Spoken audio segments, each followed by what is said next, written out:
மருமலை மாமியார் எங்க? மாமி அடுக்கலையில. வா, ரூம் உள்ளவா. எதுக்கு மாமா? உள்ளவா சொல்லி. இந்த கலவனிக்கு வீட்டை என்ன தேவையில்லை. இந்த கலவனிக்கு சின்ன பொண்ணழகா நம்ம கொஞ்சம் சுரிச்சல் கூடுதல் தான் தோணுது. என்ன இதை வச்சிக்க? எதுக்கு மாமா? இல்லை மருமலை, நீ தான் இப்போ எங்களை பார்த்துக்கிட்டிய. எனக்கு இன்னும் 2 மக்கள் உண்டு. அப்பா அம்மாவை பார்க்க யாருக்கு நேரம் இல்லை. ஆனால் சொத்து பங்கு வச்சப்போ எல்லாரும் வந்து நிற்கிறேன் பார்த்துக்க. எங்களுக்கு கரெக்டாக பங்கு வேணும். ஆனால் அந்த நேரத்தில் எங்களை பார்க்க நீ ஏமாந்து போகக்கூடாது. இல்லை என்ன வச்சிக்க? வேண்டாம் மாமா, நீங்கள் ஒன்றும் தராட்டாலும் உங்களை பார்க்க வேண்டியது எனக்கு கடமை. எனக்கு அம்மா அப்பா இருந்தால் நான் பார்க்க மாட்டேனா? இதை நான் இப்போ யாரும் தெரியாமல் வாங்கினேன்னு வச்சுக்கிடுங்க. யாராவது அரைஞ்சா எப்படி செல்லணும்னு தெரியுமா? மருமா மாமனாரை கைக்குள்ளே போட்டு எல்லாம் கொண்டு போயிட்டான்னு வரான். அதனால அது வேண்டாம் மாமா.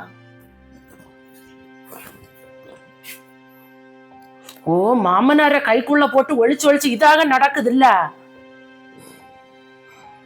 கொடுத்தா 3 பேருக்கும் ஒரே போல கொடுக்கணும். இல்லாம ஒருத்தையும் மட்டும் இதை கொடுக்கண்டா. நீ என்னத்தை சொல்லிட்டு இருக்க? 1 மாதம் சோவையில மாசூல் நடந்தது இல்லை. அப்போ என்ன வச்சு பார்த்ததா? இவதானே வச்சு பார்த்தா. அந்த நேரத்தில் மக்கள் 2 வரைக்கும் வச்சிருமா. மொபைல் 1 நாளுங்கிற வந்துட்டு போனேன். மூளை கதையே செல்லான்டான்.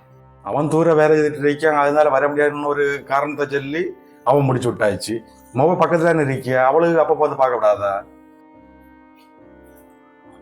2 பேருக்கும் அப்பா அம்மா பார்க்க நேரம் இல்லை. ஆனால் சொத்து மட்டும் கரெக்டாக 3ல் 1 பங்கம் வேணும். இவளுக்கு என்ன தலையில நம்மளை வச்சு பார்க்கணும்னு. இப்போ இவளை நம்மளை பார்க்க மாட்டேன்னா நீ என்ன செய்வ?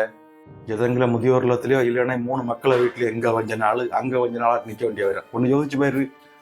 எந்த ஒரு எதிர்பார்ப்பும் இல்லாமல் நம்மளை 2 பேரையும் பார்த்துக்கிட்டே இல்லை. கடைசியில் அவள் ஏமாந்து நிற்க விடாது.